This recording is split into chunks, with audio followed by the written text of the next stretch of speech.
যে দুনিয়ার মানুষদেরকে আমরা আপন মনে করি, কেউ আসলে আমাদের আপন না।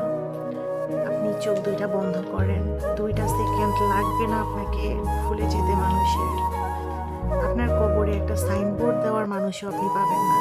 শুধু পাবেন আপনার রেখে যাওয়া যদি কিছু টাকা পয়সা থাকে, কিছু ব্যবসা বাণিজ্য থাকে, ওইটা নিয়ে মানুষ এত ব্যস্ত হয়ে যাবে যে আপনার কবরে যে সাইনবোর্ডটাই নাই, এটাই মানুষ খেয়াল করবে না। ট্রাস্ট মি, আমি এরকম অনেক দেখেছি এবং নিজের বাস্তব অভিজ্ঞতা থেকে বলছি। তাই বলি কি, এই দুনিয়ার কেউ কিচ্ছু না, এক আল্লাহ ছাড়া আমাদের কেউ আপন না। হ্যাঁ, হাতে গোনা আপনি যদি ভালো জীবন সঙ্গী পেয়ে যান, তো সে আপনার জন্য কাঁদবে, সে আপনার দিনের জন্য কাজ করবে। আপনি যাতে কবরে ভালো থাকেন, সে সেই কাজগুলোই করবে।